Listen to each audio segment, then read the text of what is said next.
इस मूवी में बाप और बेटे के नाजायज रिश्ते को दिखाती है। मूवी की शुरुआत में हम केडी को देखते हैं जो सुनसान सड़क पर खड़ी होकर किसी से लिफ्ट मांगने की कोशिश करती है और कुछ देर बाद एक ट्रक ड्राइवर आता है जो केडी को लिफ्ट देता है। लेकिन ट्रक ड्राइवर ठरकी इंसान होता है जो अकेली लड़की को देखकर केडी के पैरों पर अपना हाथ को घुमाना लगता है। केडी भी उस आदमी की नियत के बारे में जान जाती है तो वह भी उसे सेड्यूस करने लगती है। वो उसका पैंट और जूते निकालने लगती है और बाहर फेंक देती है और गाड़ी रुकाकर वहां से उतरकर चली जाती है और ड्राइवर केडी को आवाज लगाता रह जाता है। केडी के पहाड़ से घर को देखने पर वह आ जाती है पर उस घर में कोई नहीं था और इसलिए वो वहां पर बैठ जाती है। और जब उस घर का ओनर जैसा आता है तो वो केडी से पूछता है कि वो कौन है और यहाँ पर क्यों आई है। तो केडी कुछ बताने के बजाय यहाँ जेस को फ्लर्ट करने लगती है। जेस केडी को वहां से जाने के लिए बोलकर वो अपनी गाय का दूध निकालने के लिए चला जाता है और केडी वहां से जाने के बजाय जेस के पास आकर गाय का दूध पीने लगती है और अपना नाम बताती है। केडी का नाम सुनकर जेस को पता चल जाता है कि वो उसकी बेटी है। दरअसल जेस की वाइफ मॉर्गन 15 साल पहले उसकी दोनों बेटियों को साथ लेकर जेस को छोड़कर लवर के साथ वहां से चली गई थी। केडी के बारे में पता चलने पर जेस उसे अपने घर में रहने देता है और बातों बातों में उसकी मॉम के बारे में पूछता है। केडी बताती है कि आजकल उसकी मॉम प्रोस्टिट्यूट का काम करती है और वो भी अपने स्कूल में एक लड़के से प्यार कर बैठी थी जो उससे प्रेग्नेंट होकर 1-2 महीने की बच्चे की कुंवारी माँ बन चुकी है। केडी बताती है कि उसके कुंवारी माँ बनने की वजह से ही सब लोग उसे ताने मारने लगे, गलत बातें बोलने लगे, जिसकी वजह से वो यहाँ पर आई है। यह सब सुनकर जेस गुस्सा होकर केडी को तभी उसका घर छोड़ने के लिए बोल देता है। लेकिन केडी जैसे तैसे करके जेस को मना लेती है और रात को हमें दिखाया जाता है कि केडी जब कपड़े चेंज करने लगते हैं तो जेस एक विंडो से उसे देखने की कोशिश करता है। वो भी केडी से अट्रैक्ट होने लगा था।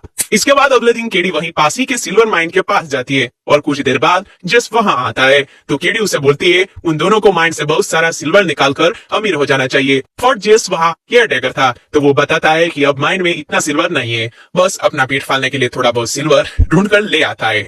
यहाँ जेस बोलता है कि वो बुरी सोच रखकर अमीर बनना चाहती है जिसके परिणाम भी बुरे निकलेंगे। यह सुनकर केडी बोलती है उसे बुरी सोच से बुरे काम से एक बच्चा मिला है और जिस लड़के ने उसे बच्चा दिया है वो इसी सिल्वर माइन के ओनर का बेटा है, इसलिए वो माइन से सिल्वर निकाल सकती है। वहां जेस कुछ ना सुनकर केडी को चर्च लेकर जाता है जहाँ सारी बात जानने के बाद फादर सभी को केडी की कहानी सुनाने लगते हैं। लेकिन केडी को इस सब से काफी बुरा लगता है और वो वहां से भाग जाती है।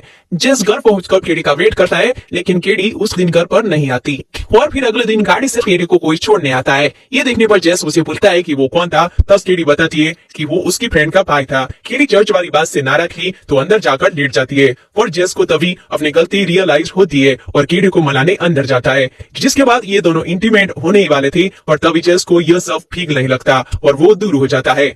और फिर अगले दिन जेस केडी की बात मानकर सिल्वर माइन में सिल्वर लेने जाता है और काफी खुदाई करने पर भी उन्हें कुछ नहीं मिलता और ये दोनों थक हार कर वापस घर आ जाते हैं। घर आने पर जेस केडी के लिए गर्म पानी करके उसे नहाने के लिए बोलता है। तब केडी जेस के सामने ही न्यूड होकर नहाने लगती है और उसकी बॉडी को मसाज करने बोलता है। जेस शर्माते हुए मसाज करने लगता है तो जेस अपने हाथ को प्राइवेट जगह जाने से रोक लेता है। ये देखकर केडी बोलती है उसे अच्छा लग रहा है, वो मसाज करता रहे। और फिर ये अगले दिन सिल्वर लेने जाते हैं। तब दूसरी बार इन्हें सिल्वर मिल जाता है जिसे दोनों मिलकर शहर बेचने जाते हैं। लेकिन शहर पहुंचने के बाद केडी शॉपिंग के लिए उतर जाती है और जब जेस सिल्वर बेचकर आता है तो केडी शॉप पर नहीं होती। केडी एक बार में मस्ती कर रही थी। जेस भी बार में जाता है तो केडी एक आदमी के साथ डांस कर रही थी और तब एक आदमी के साथ इंटीमेट होने के लिए जाने लगती है और तब जेस बोलता है कि वो उसके साथ सब कुछ करेगा जो वो बोलती है। ये सुनकर केडी भी रुक जाती है और तभी बार के वही लोग गुस्सा होकर जेस को मारने लगते हैं क्योंकि उसने एक यंग लड़की को उनके साथ जाने से रोक लिया था। और फिर इस फाइट में केडी भी जेस के साथ मिलकर उन लोगों से फाइट करने लगती है लेकिन ये पुलिस केस हो जाता है। इन्हें कोर्ट में जाकर बार में हुए नुकसान के लिए फाइन भरना पड़ता है। इसके बाद ये दोनों घर आते हैं तो घर पर इन्हें केडी की बड़ी बहन जेनी मिलती है जो जेस की भी बेटी थी। वो केडी के 2 महीने के बच्चे को भी साथ लेकर आती है। जेस पहले तो उस बच्चे को देखकर नाराज होने लगता है और रात को उसके साथ खेलने लगता है और इसी बीच उस बच्चे की पेट पर उसका बर्थ मार्क दिखाई देता है। और फिर जेनी बताती है वॉस उससे शादी करने के लिए मान गया है, कल वो मिलने आ रहा है। और अगले दिन वॉस आता है तो केडी नाराज थी। वो उसे पूछता है कि वो यहाँ क्यों आया है, पहले तो शादी करने के लिए मना कर दिया था। पर काफी देर बाद वो सॉरी बोलकर केडी को मना लेता है। उसके बाद रात को जेस के घर मॉर्गन आती है जो उसे छोड़कर चली गई थी। उसके साथ उसका हस्बैंड मॉक और एक फ्रेंड एड भी आया था। ये लोग रात को ही जेस के घर पे ही रुकते हैं। लेकिन इसी बीच मॉर्गन और मॉक के बीच कुछ बातें होती है जिसकी वजह से मॉर्गन मॉक पर एक सुई से अटैक करती है पर वहां मॉक खुद को बचाते हुए मॉर्गन को ही मार डालता है। और और जब मॉर्गन का फ्यूनरल होता है तो उसे पता चलता है एड ने मॉक को सिल्वर माइन के बारे में बता दिया है, इसलिए वो जल्दी से माइन में जाकर देखता है तो मॉक उसे सिल्वर की चोरी करते मिलता है और इसी भी मॉक की बॉडी पर बिल्कुल वैसा ही निशान दिखाई देता है जैसा केडी के बच्चे की बॉडी पर था। और ये देखने पर जेस को पता चल जाता है उस बच्चे का बाप वॉस नहीं बल्कि मॉक है और तभी गुस्सा होकर जेस मॉक को शूट कर देता है। पर यहाँ मॉक मरते हुए जेस को सच्चाई बताकर जाता है कि केडी जेस नहीं बल्कि उसकी बेटी है और जो बच्चा केडी का हुआ है वो भी उसका ही है, यानी मॉक अपनी बेटी के साथ इंटीमेट हुआ था। ये सब सुनने के बाद जेस मॉक की डेड बॉडी को वहीं पर छोड़कर चला जाता है और अब वो केडी को पाने की ठान लेता है क्योंकि वो पहले से ही केडी की अदा से अट्रैक्ट हो चुका था। जेस वॉस को जाकर बता देता है वो जिस बच्चे को अपना समझ रहा है वो उसका नहीं बल्कि मॉक का था।